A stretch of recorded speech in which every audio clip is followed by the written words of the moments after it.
Hello friend, I am doctor Harshad Rawal MD homeopaths और मेरी channel में आपका स्वागत है। मित्रों, आज का जो वीडियो है हम आपको साइनस के बारे में बताएंगे। तो यही सीज़न में जब वेट वेदर होता है, रेनी सीज़न होता है, तब हमको सर्दी सड़ेखम हो जाता है और इसमें दर्दी को छींके आती है, फेस पर पेन होता है, हेडेक होता है, बुखार आ जाता है, बार बार गले में कंप्लेन रहता है, छींके चलता है, गले में खिसखिस रहता है। तो ये सब कुछ सर्दी सड़ेखम, जिसको हम साइनस भी बोला जाता है। तो ये साइनस क्या है, क्या उसका साइन एंड सिम्टम्स है, क्या ये बिना ऑपरेशन मिट सकता है, कौन से प्रकार के साइनस होते हैं और इसमें कौन से बेस्ट होम्योपैथिक ट्रीटमेंट है, इसके बारे में हम आज बताएंगे। मित्रों, हमारा जो फेस है, प्रकृति ने फेस पर छोटे छोटे होल दिया है। ये होल क्या करता है कि हमारा इंट्राक्रेनियल जो मगज के जो अंग है, तो उसको एटमॉस्फेरिक प्रेशर नॉर्मल करने के लिए ये होल बनाया है, जिसको साइनस बोलते हैं। और कई बार साइनस में से म्यूकस निकलता है। ये म्यूकस, ये जो हमारी रेस्पिरेटरी ट्रैक है और इंट्राक्रेनियल जो इनर वॉल है, इसमें एक चिकास म्यूकस कंटिन्यूस उत्पन्न करता है। इससे जरिए क्या होता है कि हमारे जो रेस्पिरेटरी ऑर्गन है और इंटरनल क्रेनियल के जो ऑर्गन है, इसमें एक भीनास रहती है, ह्यूमिडिटी रहती है और इसमें एंटीसेप्टिक्स थिंग्स होते हैं। तो कहीं भी गले में या हमारे फेस के आजू बाजू में या रेस्पिरेटरी ट्रैक में कहीं भी इन्फेक्शन ना लग जाए। पर कई कारणों सर हमारा इम्यूनिटी कम होने के कारण वायरस और बैक्टीरिया जैसे नाक से जाते हैं और नेजल चैम्बर में उसका ग्रोथ हो जाता है, तो धीरे धीरे ये साइनस में इन्फ्लेमेशन हो जाता है, जिसको साइनसाइटिस बोलते हैं। ऐसे तो साइनस कई प्रकार के होते हैं। तो ये मैक्सिलरी साइनस होते हैं, इधर फ्रंटल साइनस होते हैं, हेडेक इधर होते हैं, लेटरल साइनस साइड के बाजू में होते हैं, ऑक्सीपिटल साइनस हेड के पीछे होता है और कई बार फ्रंटल साइनस टॉप हेड पर भी होता है। और ऐसे तरह दर्दी को सब मैक्सिलरी साइनस या ऑक्सीपिटल साइनस या सब मैक्सिलरी साइनस या लैरिंजोफेरेंजियल साइनस, ऐसे प्रकार अलग अलग जो होल है और इसमें इन्फ्लेमेशन हो जाता है, तो ऐसे तरह उसका मेडिकली उसका नाम दिया गया है। पर सामान्य भाषा में उसको सर्दी सरेखम रहती है। सर्दी सरेखम की बात करते हैं तो 10 लोगों में तो 60 लोगों को या 5 लोगों को तो सर्दी 36 आवर्स में मिट जाता है। पर कई बार ये सर्दी हमारा शरीर में घर कर जाती है। तो इसमें दर्दी को कौन से सिम्टम्स होते हैं? नाक में से पानी आना, छींके आना, आँख लाल हो जाना, गले में खिसखिस हो जाना, गले में पेन हो जाना। कई बार जो आँख और जो दांत अपर मोलर है, इधर पेन होता है। कई बार नाक के आजू बाजू में पेन होता है, नाक में कंजेशन हो जाता है।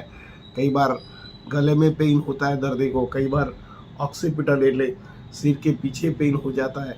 कई बार दोनों लेटरल बाजू एले लमड़े के बाजू में भी दर्दी को पेन होता है। आँख रेड हो जाती है, इचिंग हो जाता है, दर्दी को बार बार ड्राई कफ होता है और धीरे धीरे कफ वाला भी हो जाता है और हाई ग्रेड फीवर आ जाता है। जैसे चेंज ऑफ वेदर आ जाता है तो साइनस अटैक कर जाता है।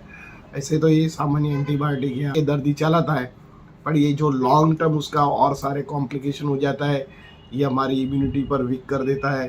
दर्दी को बार बार सर्दी जुकाम हो जाता है तो उसको एनेमिक हो जाता है, B12 की कमी हो जाता है, बार बार बुखार आ जाता है। उसका डेली रूटीन में उसको तकलीफ रहता है। एक होने का कारण क्या है? तो एक तो हमारा लाइफस्टाइल ऐसा है कि हम 12 साल में कुदरती हवा में जीते ही नहीं है। हम एयर कंडीशन की हवा लेते हैं और एयर कंडीशन में ही ज़्यादातर बैठे रहते हैं। इवन तो मानसून में भी हमको इतनी गर्मी रहता है तो बिना एसी नहीं रह सकते।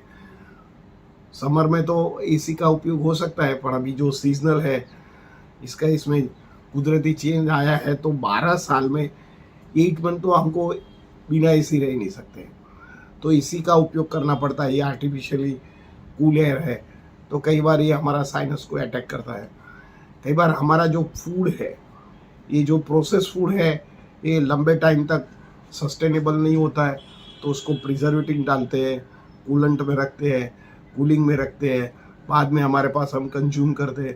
तो इसमें भी कई बार कूलिंग जो इफ़ेक्ट होती है, तो जिन लोगों की कफ प्रकृति होती है उनको तुरंत सर्दी खांसी और जुकाम होने की संभावना रहती है। कई बार लैक ऑफ एक्सरसाइज, हमारा ऐसा लाइफस्टाइल है कि हम लेट सो जाते हैं और एक्सरसाइज नहीं होती है, तो जो खून में सर्दी हो जाती है, डे बाय डे सर्दी ग्रोथ हो जाती है, तो साइनस और सारे कॉम्प्लिकेशन कर सकते हैं और दर्दी को बहुत इलनेस के मोड पे डाल देती है।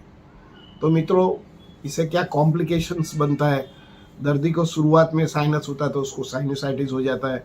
कई बार गले में टॉन्सिलाइटिस भी इसके जरिए हो जाता है। कई बार अपर रेस्पिरेटरी ट्रैक्ट इन्फेक्शन हो जाता है। कई बार गले में भी वो कंजेशन कर देता है, तो वोकल कॉर्ड पर भी उसका थोड़ा स्वेलिंग आ जाता है। कई बार ड्राई कॉफ हो जाता है बार बार दर्दी को कफिंग रहता है और कंटिन्यूस कफिंग रहता है। कई बार येलो कफ निकलता है, कई बार ग्रीन टाइप ऑफ कफ निकलता है। कई बार दर्दी को इरिटेशन रहता है, नाक में जुकाम रहता है। कई बार दर्दी सो जाता है राइट साइड, तो राइट साइड ब्लॉक लूज हो जाता है, लेफ्ट साइड हो जाता है, लेफ्ट साइड ब्लॉक हो जाता है। तो ऐसे तरह उनका साइन एंड सिम्टम्स होता है। इसका कॉम्प्लिकेशन में दर्दी को अस्थमा भी हो सकता है, एलर्जी ब्रोंकियल अस्थमा हो सकता है, एम्फीसेमा हो सकता है, लंग्स फाइब्रोसिस भी कंजेशंस के कारण होता है। उसको सीओपीडी भी बोला जाता है। तो एक्यूट सीओपीडी, जिसको भी जो प्रॉब्लम्स है, ये दर्दी को सीओपीडी में अंडर क्लासिफाइड हो जाता है। लंग्स की ऑक्सीजन कैरिंग कैपेसिटी घट जाती है। इसमें आपको क्या करने का है? तो आपको रेगुलर वॉक करने का है, और थोड़ा भी पसीना है इतना, आपको एक्सरसाइज करो, वेट को कंट्रोल कीजिए, अवॉइड द कोल्ड थिंग, जो आइसक्रीम है, संतरा है, द्राक्ष है, केला है, फ्रिज का पानी है, चॉकलेट है, जो थम्सअप है, रसना है, गोल्ड स्पोर्ट है, जो कूलिंग वाली चीज़ें अवॉइड कीजिए। और खाने में भी बने तो ताज़ा फूड खाइए, प्रॉपर स्लीप लीजिए, एंग्जाइटी मत कीजिए। एसी में भी आपको रहने का है, तो जो हमारा घर में प्रकृति नहीं होता है, तो आप फुल स्लीव कपड़ा पहनिए, पुष्कर पानी पीजिए, तो आपको एक कोल्ड के सामने रेजिस्ट हो सकती है। कोल्ड को मिटना बहुत मुश्किल है, एक बार घर कर जाता है तो उसको बॉडी में से निकालना बहुत ही मुश्किल है। तो इसके लिए आप होम मेडिसिन, जो सौंठ, हरदर, घी और गुड़ ले सकते हैं, या हल्दी वाला दूध भी ले सकते हैं। रात को सो जाओ तो जिसको वेट साइनस होता है, नाक में से पानी और एलर्जी होता है, उन लोगों को रात को कैप पहनना चाहिए और शरीर को कवर करके सोना चाहिए। इसी का जो भी कूलेंट है थोड़ा कम करना चाहिए। तो इसे जरिए आपका जो क्रॉनिक साइनसाइटिस है, इससे बनते जो कॉम्प्लिकेशन से बनेगा नहीं और हेल्थ अच्छा रहेगा। मित्रों, इससे सबसे पहली जो दवा है काली बीज। जब ये विदर में दर्दी को ज़्यादा छींकें आती है, नाक में पानी आता है, आँख में ईचिंग आता है, गले में खिसखिस हो जाता है, बॉडी एक हो जाता है, लो ग्रेड फीवर हो जाता है, तब ये दवा बहुत अमोघ है। तो आपको ये दवा 30 पोटेंसी में लेना चाहिए। सेकंड नंबर की दवा है आर्सेनिक आल।